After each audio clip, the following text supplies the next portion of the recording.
Hi everybody, welcome to a Healthy Dose podcast. I want to share with you guys an answer to a question I gave a patient this morning. Her daughter has had a couple, she's maybe 19 years old, and was an athlete growing up, had a couple pretty significant knee injuries, nothing ever tore, but had several patellar dislocations. And patellar dislocation means the kneecap shifts, and it's pretty painful and pretty significant. And what happens when the kneecap shifts is the structures that keep it in place loosen. They get looser. Think of it, the same thing happens when you sprain an ankle. When you sprain an ankle, you overstretch the ligaments in there, and your body's really good at healing itself. Certain structures are even better at healing than others, and ligaments are not great at healing themselves. So when you overstretch an ankle, or you overstretch the ligaments that keep your patella in place, or you overstretch the ligaments that keep your shoulder in place, they don't do a great job of regenerating to the length that they used to be. They're not really elastic. They don't bounce back to what they used to be. So this was the third time that this daughter had dislocated her knee, and it was like while she was babysitting. It wasn't while she was doing anything crazy athletic. So they've suggested surgery.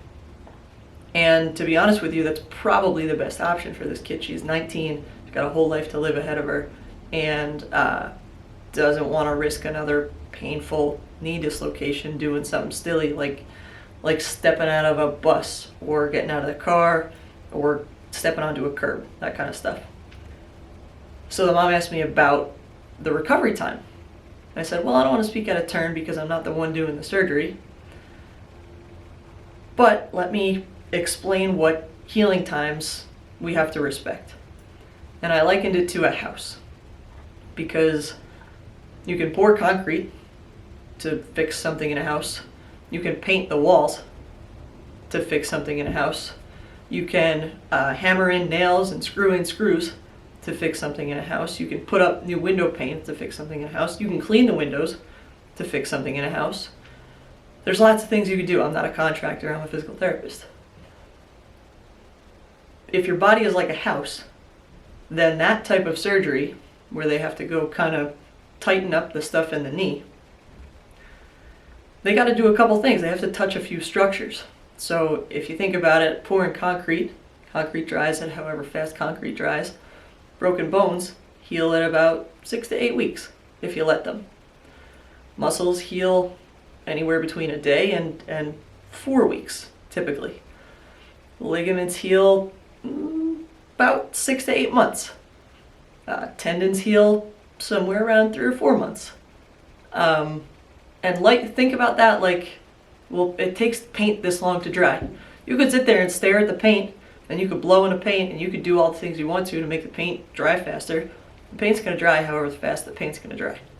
The concrete's going to dry as fast as the concrete's going to dry. We can't do a whole lot to hasten that process. The difference between a house and a body is we can prepare. Actually, maybe this is a similarity. You can prime the walls so that the paint sticks better, so that the paint looks better when it's on, so you've done a better job of painting it so you don't have to repaint it later. You can create molds for the concrete so the concrete gets poured in the right places. And the doctors for this kid had suggested she go to physical therapy before they have surgery. And I said to the mom, to be honest with you, she doesn't need physical therapy beforehand. She needs a good strength program and a good balance program and a good neuromuscular program that she'll actually do to prepare for the surgery. Think of that like priming the walls.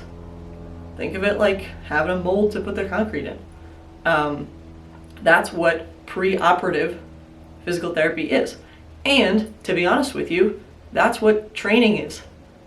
That's what moving your body on a daily basis is. That's what lifting heavy stuff and running and sweating is preparing your body, is priming the walls in case you need to have something done.